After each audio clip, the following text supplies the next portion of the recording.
Stop joking around. Enough with the mocking. I angrily threw the box containing the dress into the trash can.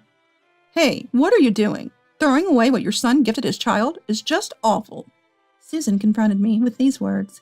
Can you still say that after seeing this? I showed her something that turned her face pale. My name is Mary, a 38-year-old office worker. I've been married to my husband Joe for nearly 10 years now. Joe and I met at a party. Joe was there at a party thrown by a mutual friend. Ah, found a smoker. I'm going to sit over there. I used to smoke back then, but I've since quit. I loved rock music and often went to live music venues as a college student. I got hooked seeing everyone around me smoking and enjoying their drinks while watching the live performances. By the time I started working, there was a big push for no smoking and segregated smoking areas, and I, as a smoker, felt quite constrained. At that party, only Joe and I were smokers. I thought I'd be the only smoker and sat at a corner table, lighting a cigarette. He came over, looking delighted to see another smoker. Just being smokers gave us a sense of closeness, but we also shared a love for rock music. He often went to music festivals, and we liked many of the same bands. We hit it off and spent the whole party talking just to each other. We exchanged contact information, started seeing each other, and then began dating. Being with someone who shared my interests was comforting, and he was fun to be around. Our relationship progressed smoothly, and after dating for about 2 years, he proposed. Mary, marry me. I want to be with you forever, he said, offering me a ring. I immediately accepted, and we decided to get married. I thought life with him would always be fun, but marriage taught me it's not just about the couple. Nice to meet you. I'm Mary. This happened during my first family meeting at my in-laws' house. My mother-in-law, Susan, was cold towards me. So, you're Mary. I've heard about you from Joe, but are you really suitable to be my son's wife? What? Did you graduate from college? Yes, I did graduate. I see. And where do you work? Susan grilled me with questions like an interviewer. Come on, don't interrogate her like that. Mike, you're too soft. As a mother, I just want my child to be happy. Susan was very strict, almost overprotective, like a mother hen. I wondered if marrying him was really the right decision. I was genuinely concerned. But still, my love for him outweighed those doubts. I'm seriously involved with Joe and really want to marry him. If there's anything I'm lacking or you're concerned about, I'd appreciate your guidance, Susan, I said, asking her for advice. Susan looked shocked, and then quickly averted her gaze. If I find anything unsatisfactory, I won't hold back, she said, almost spitting the words out. I was anxious about getting along with Susan, but I didn't want to give in, even if she harassed me. I think that's the rock spirit in me, never backing down. Later, when I met my parents, Susan bombarded them with questions too, which was a bit unpleasant. My parents, too. It was like being interrogated, they said, a bit taken aback. And finally, he and I managed to have our wedding without any issues. Thankfully, Susan didn't say anything during the ceremony, so I could focus on my wedding without worries. Then Joe and I went on our honeymoon, and after returning, we started our married life together. Life with Joe was so much fun. He always made me laugh. But whenever we visited his family for Thanksgiving or Christmas, I felt a bit down. Mary, do you cook properly every day? Are you feeding Joe nutritious meals? Oh yes, I cook every day. What exactly do you cook? Well, soups, steaks. Do you make sure he eats fish? You need to think about nutritional balance and make sure he eats vegetables. Well, Joe doesn't like fish much. I know that. And that's why I used to finely chop it into pasta sauce or make cod in a cream sauce. You should do the same. Ah, I'm sorry. Really, can I trust you to take care of my son? I felt like Susan was overly doting on her son. The kind of menu Susan prepared might be easy for a housewife, but it was quite a challenge for someone working full-time like me. But it seemed like Susan didn't take my situation into consideration, and often complained. That's why I wasn't keen on visiting my in-laws' house. However, Joe valued his family, or rather he was overprotected by Susan and liked her. I thought he was a bit of a mama's boy. So we invariably went to his parents' house for Thanksgiving and Christmas, and sometimes he would take me there on other occasions too. Each time Susan watched me with a critical eye, which made me uncomfortable. 3 years into our marriage, I got pregnant. Really? Are you sure? Yes, the doctor confirmed it. Awesome. Thank you, Mary. Joe was overjoyed about my pregnancy, and I was happy too. Both my parents and my in-laws congratulated us. I was excited about starting my new life as a mother, but pregnancy was tough. I was prone to getting sick, and even eating was a struggle. When I discussed it with Joe, he said, "I'm not good at housework." He was sympathetic, but not much help. There was still time before I could take maternity leave, and my mother couldn't come home easily as she lived in the countryside. That's when, "Why don't we ask Mom to come over?" Joe suggested. I was speechless. The thought of living with Susan, who had always been harsh with me, especially when I was physically and emotionally vulnerable, during pregnancy was unbearable. I'm not sure about that," I blurted out, and Joe was surprised. "Why not? Her house is close, and it would be best. You'd appreciate Mom's help with the housework, right? It makes the most sense. I'll call her right away." Wait a minute. Joe decided on his own. Before I knew it, Susan was coming over every day to help with the housework. "Susan, thank you for helping out from today." "Sure thing." I was extremely anxious. I expected Susan to nitpick everything. I thought she would criticize me for not cleaning properly, or for having a messy fridge. But surprisingly, Susan wasn't as harsh with me as I had expected. "How are you feeling?" "I'm okay, thank you." "Good. I made a salad. Have some." "Thank you. It's delicious." "Glad to hear that." The salad Susan prepared had boiled and shredded chicken breast, sliced tomatoes and croutons on lettuce, topped with her homemade dressing. The dressing was exquisite, light and refreshing, making it easy to eat even when I felt unwell. When I was pregnant, I couldn't eat much either, so I got my nutrients from light salads like this. "I see. If there's anything you don't like, let me know." "Thank you. I'm fine with everything." "Okay then, I'll come again tomorrow." "Thank you so much." Susan wasn't one to show a smile, but she took great care of me. She continued to come every day, handling the housework efficiently without burdening me.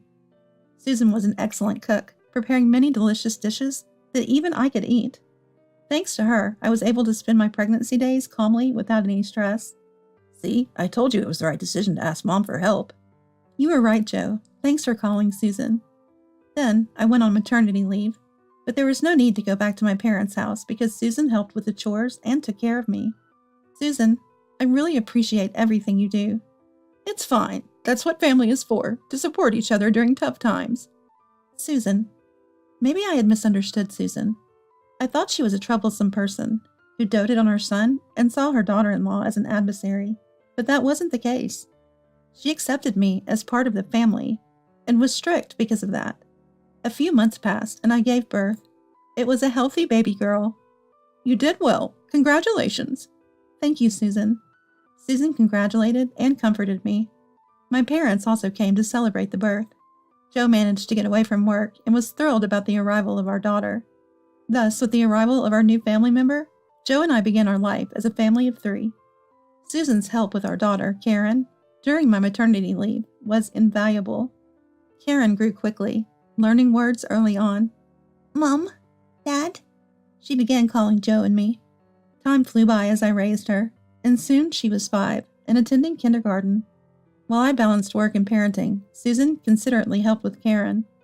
"Today, Karen and I played house." "Grandma and I had so much fun." "That's great to hear." "Speaking of which, is Joe coming home late again today?" "Yes, he seems to have a lot of overtime lately." "I see. It's good to be busy at work, but he should also make time for his daughter." "You're right." Joe started coming home later and later around this time. Of course, since we work at the same company, I understand that his responsibilities have increased over the years. But even so, his return time has been getting later and later. And on weekends, he often goes out alone, saying his friends invited him. Initially, Karen was close to her dad, but lately she's given up on him as he's become less involved. Seeing her looking lonely made me angry at Joe. "Hey, could you spend a little more time playing with Karen?" I said to Joe one day, but he looked annoyed. "I'm working hard every day, and I'm tired. You should be the one playing with her." "Is that really okay for a dad?" "Annoying. Whoever can do childcare should do it," Joe said, ending the conversation abruptly and going to his room. "Wait a minute." I was dumbfounded by his behavior. Moreover, although Joe appears to be working hard, I earn more as I work for a better company. Despite working hard and doing the household chores, I'm bearing a greater burden than Joe. It's infuriating to be told as if he has it harder. During this time of frustration, something unexpected happened. The story goes back a bit. One holiday, Karen said she wanted to wear a new dress for her elementary school entrance ceremony. Joe was home unusually. "Great, I will buy it for you," he said. I was surprised Joe said that, but Karen was delighted, which warmed my heart. "Yay! Then I want a light blue dress." "Okay, got it." I was happy to think that Joe was considering our daughter. But days passed, and there was no sign of Joe buying the dress. The entrance ceremony was just a week away.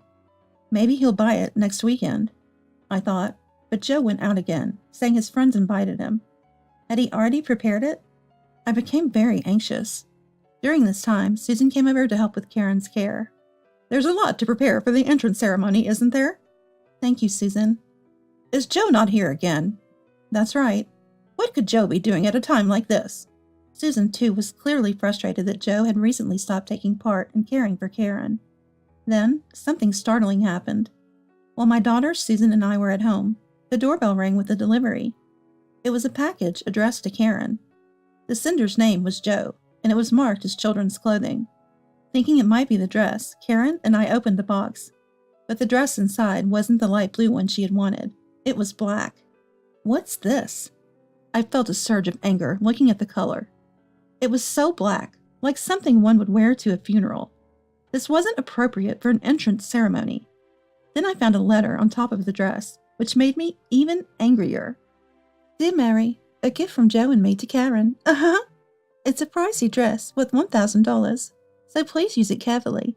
Maybe for your funeral, for example. Stop joking around. Enough with the mocking." I angrily threw the box with the dress into the trash can. "Hey, what are you doing?" Susan was furious. "Throwing away a gift your son gave to his daughter is terrible. Karen will be sad." Confronted by Susan, I calmly replied, "Can you still say that after seeing this?" I showed her the letter, and her face turned pale. "What's this? Does this mean Joe is having an affair?" "It's possible." I collapsed to my knees in shock. I couldn't believe such a thing was happening to me. "Mary, are you okay?" Susan rushed to me, concerned. "Susan, I'm sorry." "No, I'm the one who should apologize for yelling." Karen, not fully understanding what was happening, just saw me faltering and came over worried. "Mom, are you okay?" "Karen, I'm sorry for worrying you. I'm okay. This dress was delivered by mistake. Dad will buy the right blue one next time, so let's wait a little longer." "Okay, I understand." After calming down, Susan and I decided to investigate the truth. We left Karen with my father-in-law and waited for Joe. "I'm home." "Welcome back." "Joe, I bought your favorite Mont Blanc cake. Want some?" "Really? Yes, I love it." Joe has a sweet tooth, especially for cakes, so Susan used sweets to catch Joe off guard. "I'll prepare some iced coffee." "Thanks." As Joe was fixated on the Mont Blanc in front of him, Susan approached with iced coffee, but deliberately spilled it on his clothes. "Whoa, Mom, what are you doing?" "Sorry, you better take that off quickly before it stains." Susan urged Joe to change his clothes. Caught off guard, Joe left his mobile phone on the table and went to change. While Susan was following Joe, I opened Joe's mobile phone. He had said it was set to his birthday. When I entered the lock number, I could access Joe's mobile phone. I found the text with his mistress and took photos with my phone. Then, "Come over now. I want to introduce you to Mom. My wife is out with our daughter." I messaged the mistress from Joe's phone. Immediately, a reply came. "Finally decided to leave her and be with me. I'm so happy." Great, the mistress will come here now. And indeed, after some minutes, the mistress arrived. When I opened the door and led her to the living room, Joe was shocked. "Sarah, why are you here?" "Why, you invited me. You said you wanted to introduce me to your parents." "I didn't do anything like that." "What are you talking about? You sent me a message." Joe checked his phone in a panic and realized I had sent the message. "Mary, you mess with my phone. That's despicable." Joe was furious at me, but Susan got angry at Joe's response. "The lowest of the low is you. How dare you betray your wife and daughter like this? To hurt your family instead of protecting them. You should be ashamed." "Mom." Joe was surprised to be scolded by Susan, who usually sided with him. I asked Joe about the black dress. "Did you know about the black dress that Sarah sent to Karen?" "What?" "This dress came with a letter like this. Joe seemed unaware as he read the letter, speechless. Sarah smirked triumphantly. You did this, Sarah? Well, Karen wanted a dress. Uh-huh. So I bought her one. Uh-huh. It's a designer brand. Cost $1,000. Are you insane? Making our affair public and even involving my daughter in it? Well, I thought you'd never leave her otherwise. What are you talking about? I'm not divorcing. What? Sarah was shocked by Joe's statement. Why? I'm better than her. Shut up. It was just a fling with you. No way. Sarah broke down in tears. I realized how despicable Joe was, so I told him, We're obviously getting a divorce. What? Do you realize what you've done? You've betrayed our family. I never want to see you again. I want a divorce now. Wait, if you divorce me, you'll have trouble. No support from Mom. And you'll be taking Karen's father away. That's not a threat. Susan said she'd support me in parenting even if we divorced. Karen has almost given up on you anyway. We're definitely divorcing. You don't want to divorce because I earn more than double your income, right? You'll lose those benefits. Sarah, hearing this, What do you mean? Confronted Joe. Joe pale-faced. I hardly paid any living expenses here, so I could spend lots on dates with you. He explained to Sarah. So you can't afford a luxurious life for me if we get married? Joe nodded, and Sarah was furious. Joke's on you. I don't need a man without money. Sarah stormed out of the house. Running away won't help. I'm still going to sue for compensation, I said to her. For a moment, Sarah froze, but then she left the house through the front door and was gone. Joe, you're an embarrassment as a son. Don't see me or Mary again. Susan disowned Joe, who was left in a state of shock. Later, I sought compensation from Joe and Sarah through a lawyer, and demanded child support from Joe post-divorce. Rumors at Joe's workplace about his affair and now second divorce left him feeling isolated. I also sent a copy of the distasteful letter Sarah sent to her employer, so she too faced cold shoulders at work. Meanwhile, Karen and I are living happily. Susan occasionally visits us, allowing me to balance work and parenting without any trouble. As a single mother, I plan to continue raising my daughter with all the support I can get.